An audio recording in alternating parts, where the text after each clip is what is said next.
Hi guys, this is Srinivas Gattani. Today is 14th of June 2025. I wanted to talk about so many conflicts which are around the world taking place in a sequence over this year. We are already in June, halfway of this year 2025, and from the start of this year, we see Russia-Ukraine conflict have continued, and the Ukrainian president visiting the White House and not meeting a favorable reception by the U.S. President Donald Trump. On the contrary, he was questioned about what did he do with the $350 billion which previous U.S. administration provided onto the Ukrainians and have not provided anything back to the Americans substantially.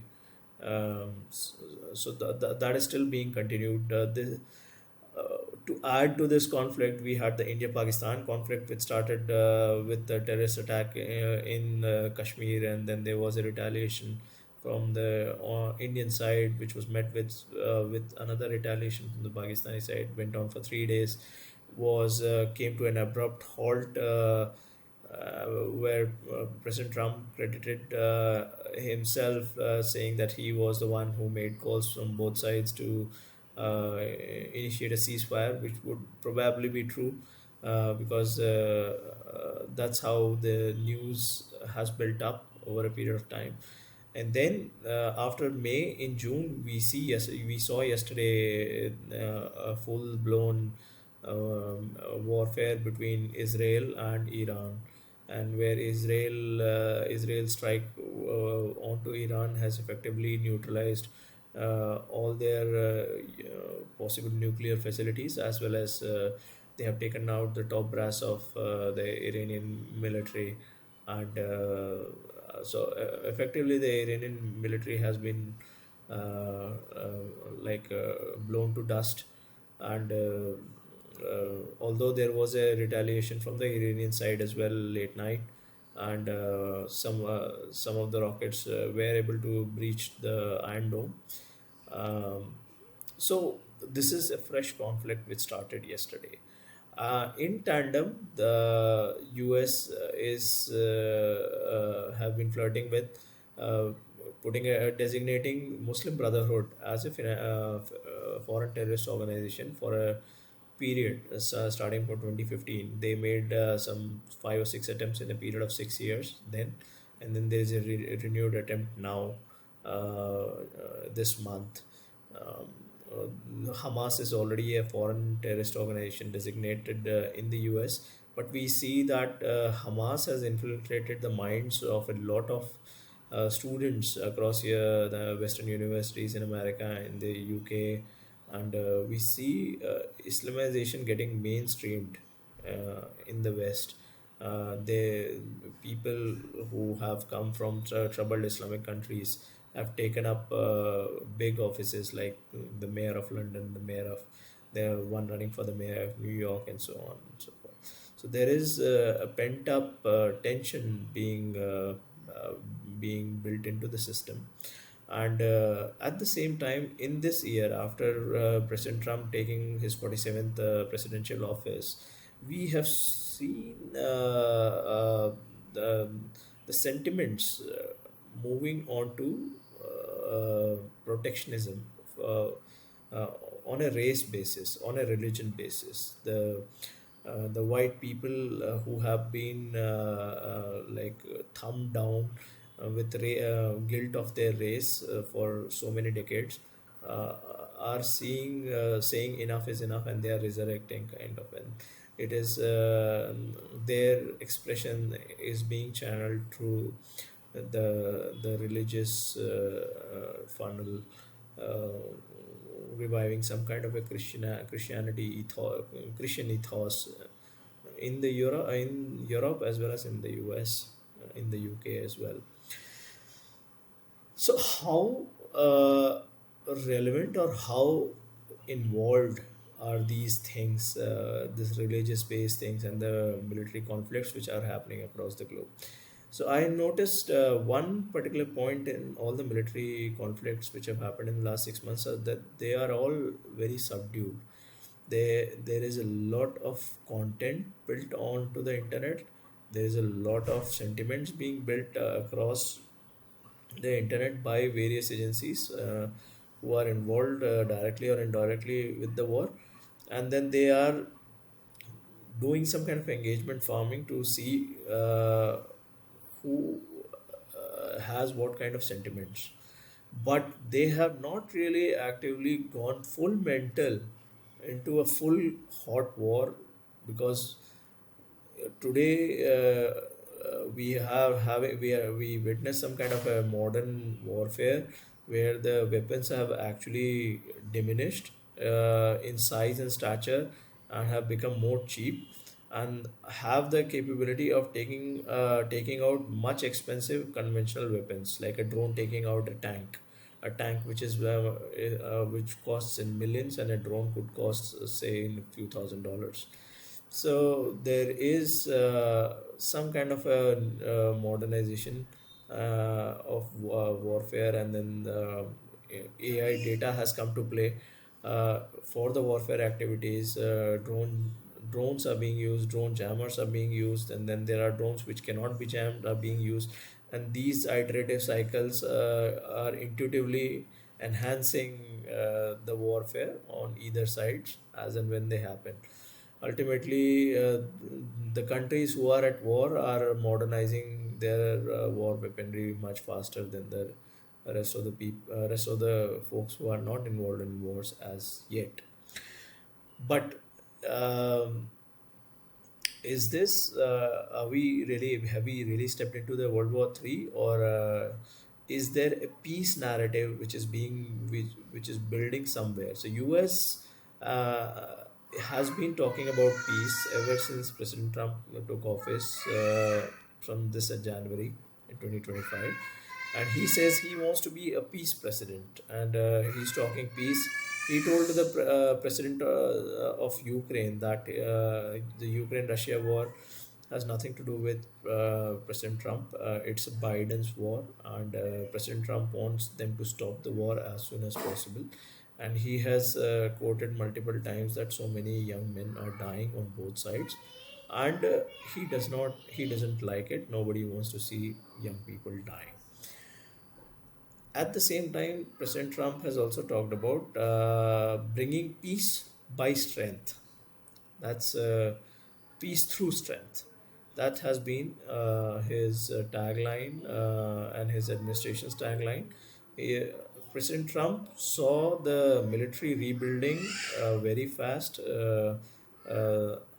because, as I told you, there has been resurrection of sentiments of the white people, and it has been channeled through the funnel of Christianity as a religion. So there are a lot of young people who have been facing financial hardships, or who have been losing purpose in their lives. Although if they have come from well-to-do families, they have found a purpose in joining the military, and like aligning themselves to a cause which is national, or religious from a point of view. So this is a trend which is happening. We have already seen a lot of Islamic migration from the Middle East and South Asian countries into the European countries, as well as into the US. US have seen migrations from Asia who have not been Islamic, and Middle East and South Asia who have been primarily Islamic. So you have US has seen a mixed bag of migrations, and then you have US has also seen a lot of migration, illegal migration from its southern border, and people coming from South America, Central America, who were primarily Spanish-speaking diaspora, who have come to the US for a better life. All this have resulted in some kind of a civil unrest within the US as well. And it seems US already had an answer, that they were building the wall on the southern side for a while since the previous Trump's administration, and then they have completed the wall. They have strengthened the border patrol. They have strengthened the ICE team, and then they have President Trump has become really serious. They have been throwing everything for deporting the mass illegal immigration which have been allowed by the Biden administration over the last 4 years. There are two reasons to it. One is that these mass illegal immigrants actually have been brought in to become the vote bank for the Democrats. So there is a lot of ambiguity across the American states, that these people who have just migrated into the US do not need to show any ID for voting and getting their representatives into various offices at district levels, at state level, as well as at the federal level. And this is unethical and unsustainable if you have mass illegal immigrations to the tune of 4 to 5 million people coming in from the southern border, and even if a lot of people who have come in legally and who have not really got a citizenship but can earn a vote, are entitled to vote for their representation into the government. That's a very interesting bit. So, for example, I'm an Indian. I can, if I'm allowed to go to America and then put cast my vote for American representation, that's a funny business to me, because I'm actually a citizen of another country, and if I that vote is rigged in my understanding. And if it is done in mass, it will lead to civil unrest, because there will be a misrepresentation of what people want, uh, what the original people of the country want actually. And if that misrepresentation translates to misproportion funds allocation, misproportion allocation of resources, and inappropriate laws being made, which are not conducive enough for the existing population, and add some value to the incoming migrant, even that is a problem, which is ultimately leading to some kind of a huge amount of civil unrest. And US is not a new has a known history of civil wars, and then most people are very well versed with the history of American civil wars, in America at least. So, how all these entropy, which is being inside the US, which is a power polarity across the globe, and then across the globe as well, like even if you consider Russia as the second polar region, it is involved in an ongoing war with Ukraine for a long time now.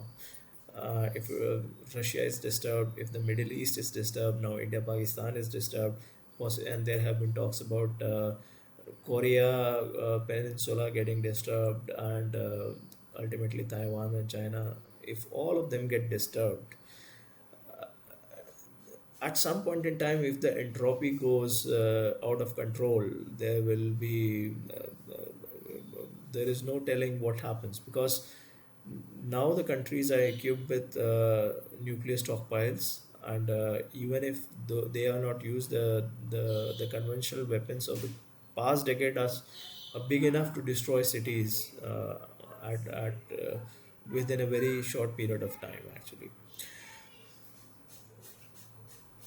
So all this entropy is being organically. It is difficult to say whether all this entropy has been built up on its own and organically. There looks to be a design to it, and if there is a design, who is creating this and why? So as always, if there is a design, there is an undercurrent, and the undercurrent is that the world finances are in a dire spot. Be it America, be it China, be it Europe, wherever. Most of the countries have printed money from and like borrowed money from their multiple next generations, and then their debt have ballooned like anything since COVID specifically. They have all printed money like there is no tomorrow post COVID, and they have this capital control markets have pumped unrealistic amounts of assets, services, which are not really, which will really vanish if we really had sound money. At the same time, you see from 2009 onwards, there has been a new asset class with a cutting edge technology called the crypto, which has come into the scene, Bitcoin, and the narrative is exactly to be the next financial system. Crypto has got various innovative projects being built since 2009 till date. So we are already in the 14th year of its existence, and there are like at least 100,000 projects which have been worked on crypto, and all these projects have been incentivized dramatically. So who has been incentivizing it? Most of the money has come either from America or from the retail investors across the globe who have come from mainly technical backgrounds or financial backgrounds, and who have been really stressed because of the stressful charts which they have got used to over the last 2 or 3 decades, and they see doom building into the financial world. And then the bureaucrats, the lawyers, and the politicians who run the system and know exactly what is on. So crypto actually is has brought in a concept of decentralization, and a lot of governments, other than means almost all the governments have been very averse to crypto ever since it's got created, because there is a realization that decentralization shifts the power into anonymous hands.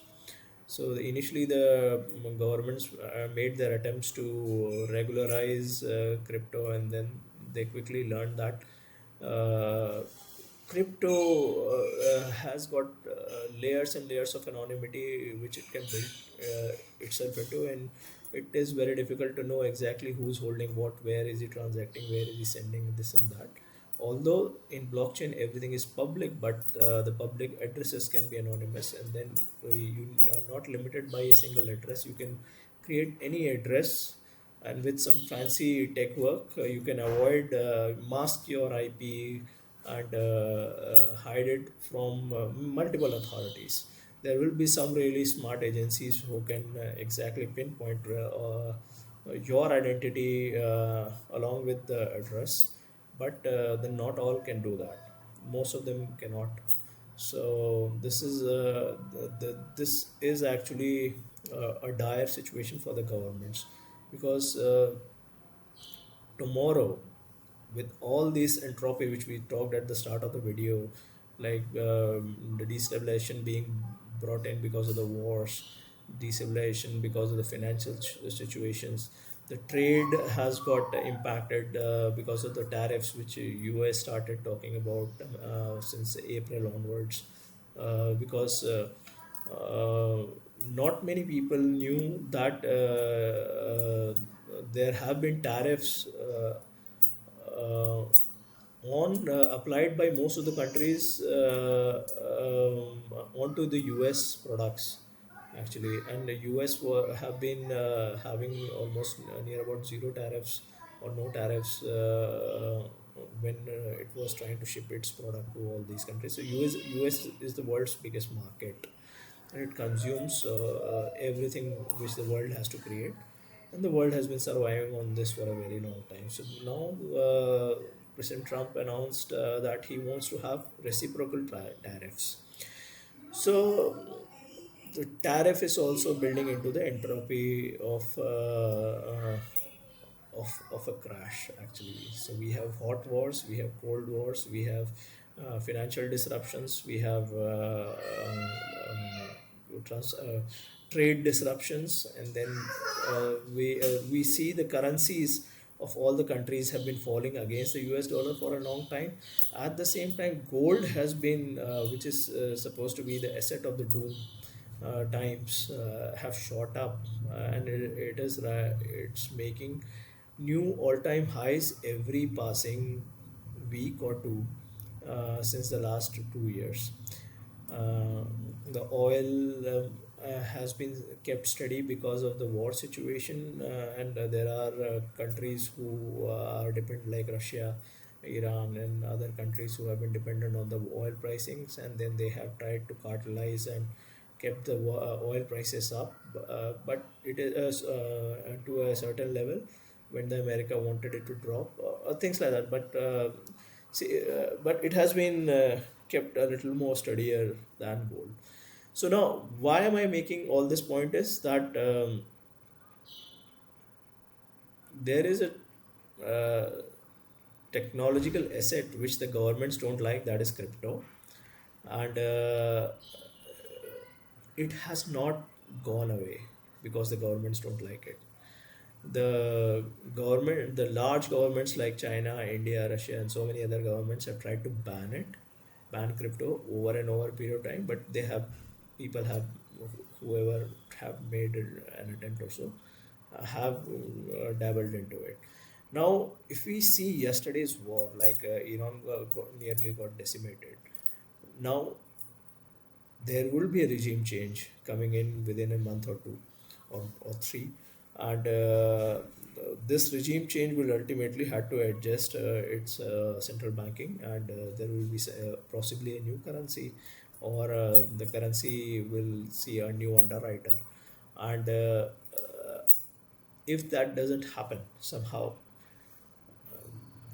what will the Iranians be using for importing produce, which they have been bombings across Iran, and they would have lost a lot of ways of creating their own produce. So they will be immediately relying on imports from multiple countries. So these imports, even if a portion of this might shift into crypto in a decentralized manner, that shift might never be able to come back.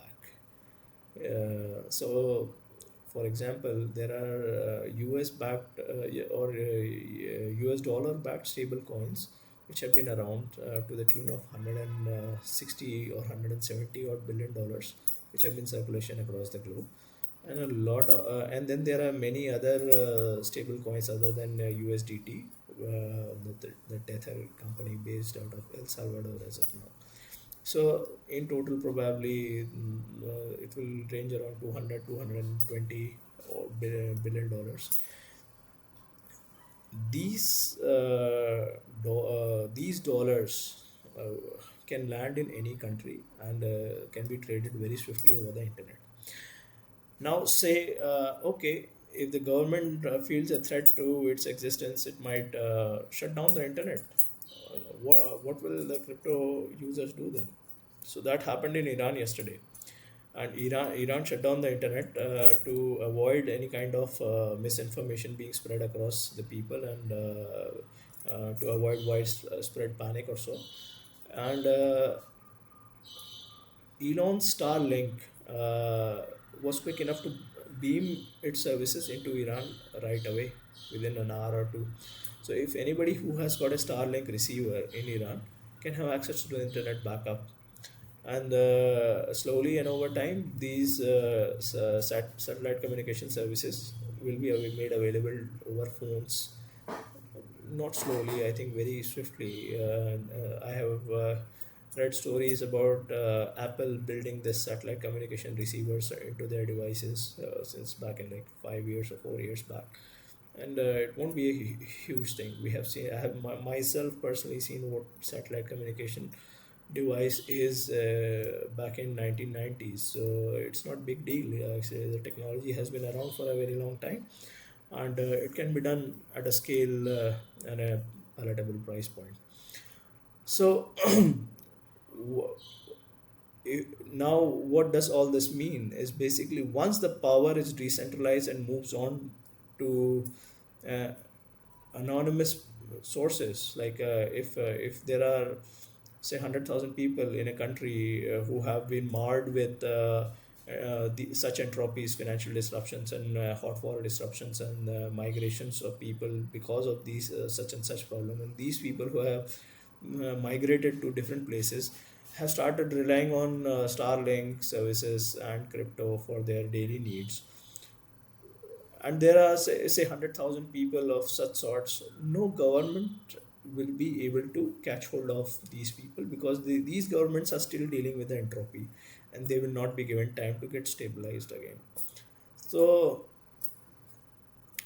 that is a horrible scenario. That's one scenario of the future. The second scenario is that the entire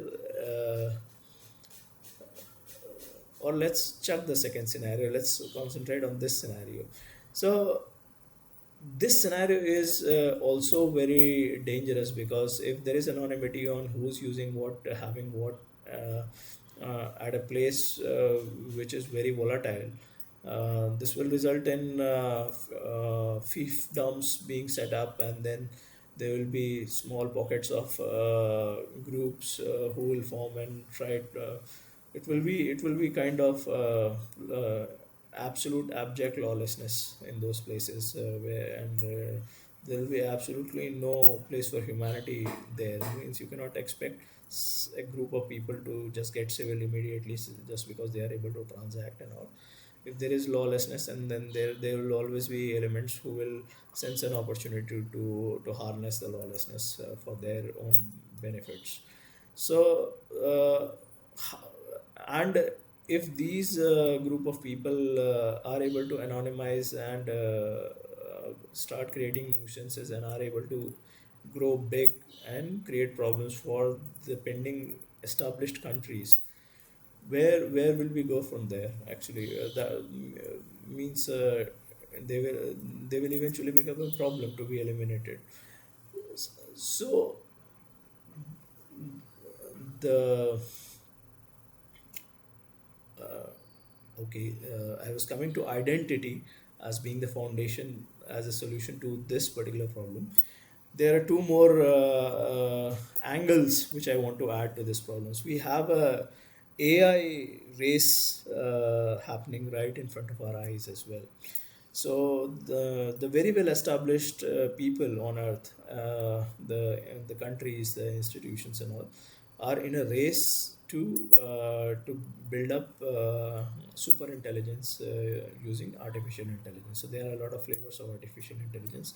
In America, you see at least 10 companies who are very well funded and at the moment, and are throwing money left, right, and center to enhance more and more capability. And then there have been a lot of think tanks who have said that there will be just one winner in for AI. There will be no second winner, because if the first the guy who gets it right the very first time will be able to create self-improving AI agents, agentic AI, and then one single guy can possibly have millions of agentic AIs. And these agentic AIs, if they are solving physics, tough physics problems, and creating and are able to do applied robotics and applied physics to build something like Optimus robots and a killer version of Optimus uh, to build an army of Optimus or any other humanoid robot. And I'm just telling you what people are extrapolating at the moment. And so they can build an army for themselves. They can build an army of robots who do all sorts of things which they would like to have. And then these people will not be uh, limited by any sort of law, if they are in a place where there is already entropy and lawlessness. Say if they are in America, and then the law still stands strong, okay, that is good. But say somebody in Iran, or in Yemen, or in Sudan and Somalia, if somebody is rich enough to get hold of such technologies, there is no telling like how far can he go. And if he is savvy enough to have agentic AIs to do innovation and all that for him, that he will become he'll be able to do a lot more. And then